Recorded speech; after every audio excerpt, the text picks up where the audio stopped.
up we have the rapporteur from the Organization of American States.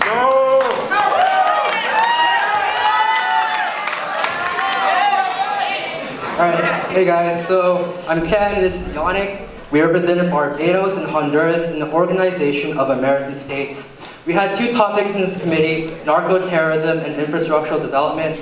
Before I pass the mic, I just want to thank our amazing chairs, Adon and Twinkle. Thanks for holding it down, guys. We'd like to talk about a very serious issue. Tim. Tim died smuggling drugs. Tim was a valiant man. We loved him dearly. Can I have a moment of silence for Tim? Screw that. All right, our first topic, we talked about narco-terrorism. So we talked about a lot of different things, infrastructural development, poverty, marijuana, cocaine.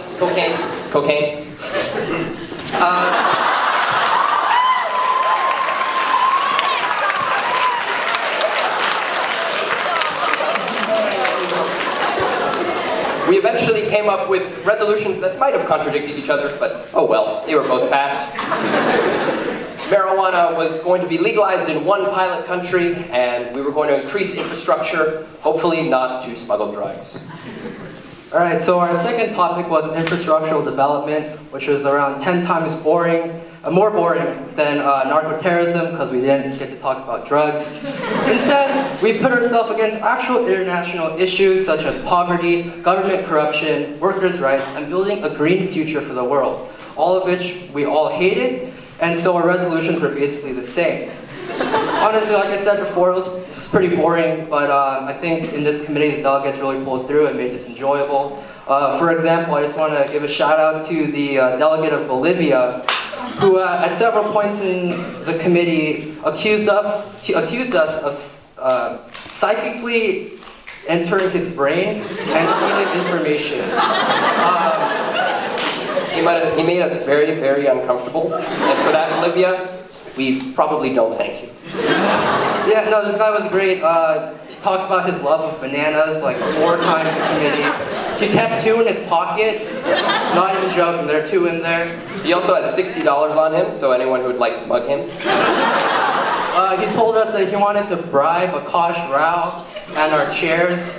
I've seen all of his money. He's right, it was $60, a lot of money. So it was a good time. Brazil is single. A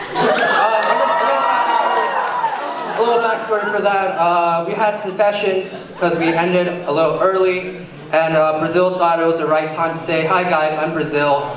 I'm single." She is single. Brazil is single.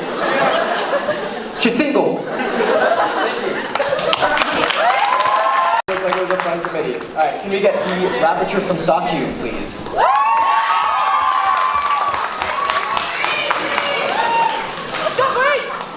Alright, so full disclosure, this is my first conference, and so I'm a little nervous, and so if I shake up, that's what's going to happen. So I went into this wondering, alright, is this going to be very cutthroat? Is everyone there going to be trying to assassinate each other with baguettes, because that would just be crazy talk? Or are people going to work together to come up with creative solutions to the problem at hand? And what I found was that yes, we were willing to work together, with the exception of Libya, who decided to become Donald Trump.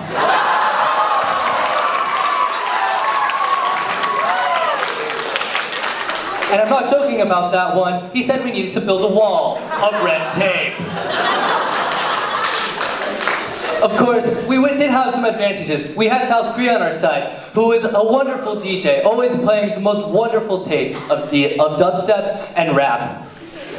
All right, so then we had the most transparent, who is India, because she didn't show up.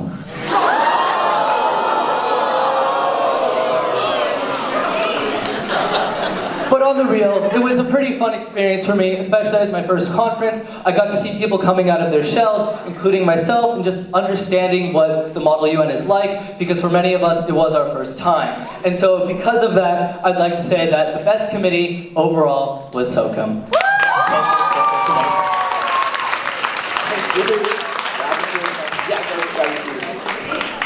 Looks like it was a fun committee. Alright, can we get the rapporteur from SOCU, please?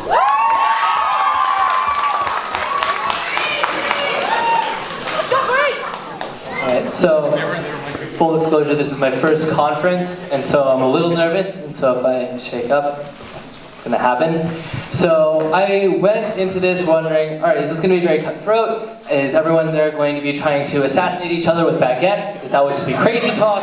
Or are people going to work together to come up with creative solutions to the problem at hand? And what I found was that yes, we were willing to work together, with the exception of Libya, who decided to become Donald Trump.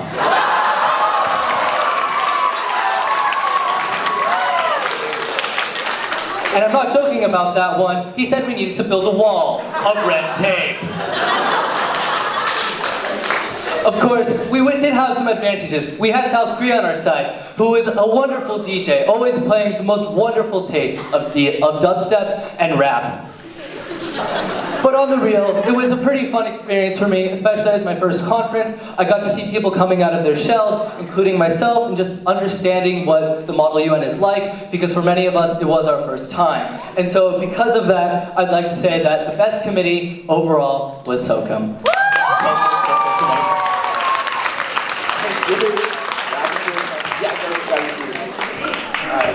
During the last weekend, we had two major topics.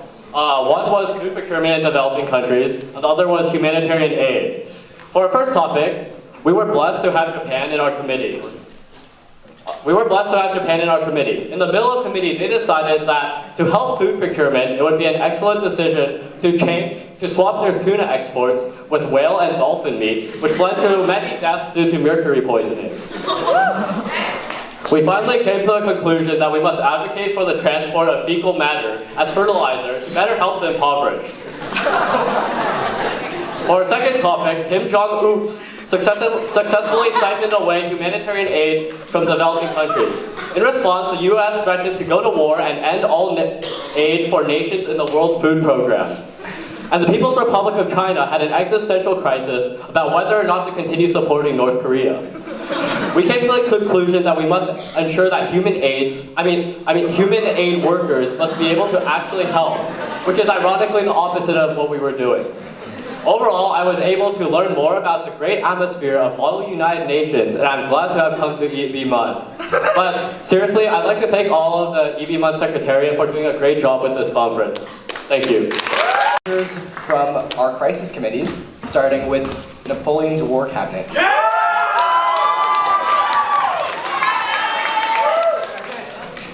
Bon kiki, oui, très bon, sable bleu, fromage, bon. Bonjour, nous sommes le Conseil de Napoléon. Yo, what up, Napoleon's War Council in the hood.